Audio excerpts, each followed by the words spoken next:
Hi guys, Kim here. Speaking contains vibration. This video is deep, exploratory and questionable.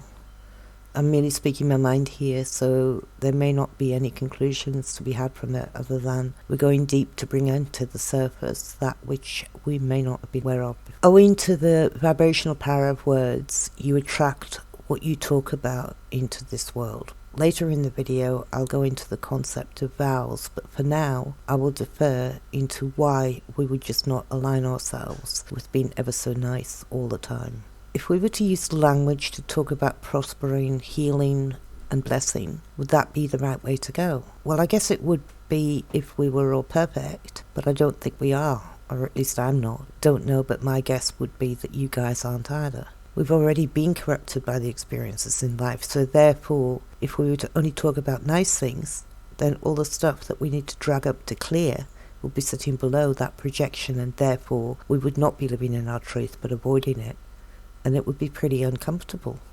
We'd have a lot of issues and problems. It's a yin-yang thing. To bring to balance in our own realm, we have to get to the bottom of where our corruption is, so we can clear a path forward through this weird reality we're living in. This does not, however, discount the necessity for us to be mindful of the words we use, how we use them, and how we choose them, or be mindful of the focus of intent when we speak them.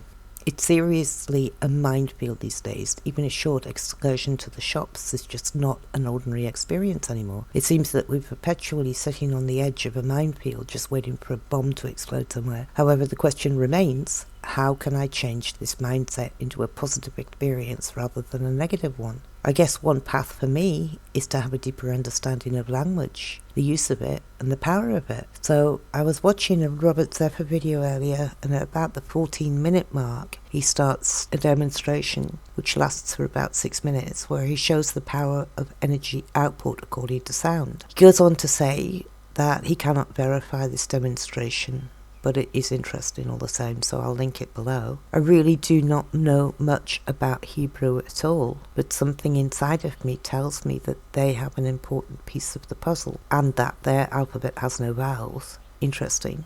Maybe I'll go off and do more research into this and revisit it later, but for now, I just want to talk about the language that we speak and know. So the vowels in our alphabet are A, E, I, O, U, which could be stretched into a sentence of A, E, I owe you. How many times were we meant to repeat that in class, I wonder? Who do we owe and why? So let's look at the letter A. It has a different way of being written, as you know. In some forms it just looks like a loop with a shoot off, and then in other forms it looks like a spiral. I don't know what this signifies other than perhaps the beginning, the first letter of the alphabet, or a spiral to get you hooked in. Who knows? Seriously, I'm just rambling here, just exploring letters really. But I know that the E at the beginning of any word implies that what follows contains energy. Look at the damage that E sound does on that plastic cup or bottle. So can we assume that E is energy, is a very powerful letter? Then the letter I, what can I say about the letter I? I did a video a few days ago in reference to the all-seeing eye and asking the question, are we the all-seeing eye? Is this world in place only because of our perspective of it, and the letter being the same sound as I that we see through, itself being more than a coincidence, surely? Then we've got the letter O. Don't really get much out of that other than it's a circle, but when I see two O's together, it looks like two eyes. So I thought that the two O's are perhaps there for us to view the content of the word as if it has two sides. So we're looking at it through two eyes. Two opinions, two sides of a book, or at school. I know the letter Y isn't a vowel, but why, oh why does Y sound like Y?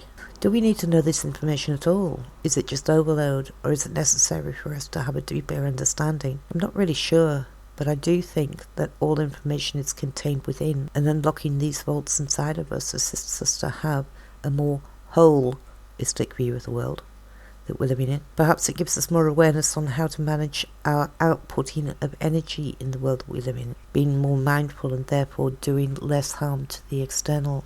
I don't really have much more to say on this at this time, so thanks for listening. Ta-ta for now.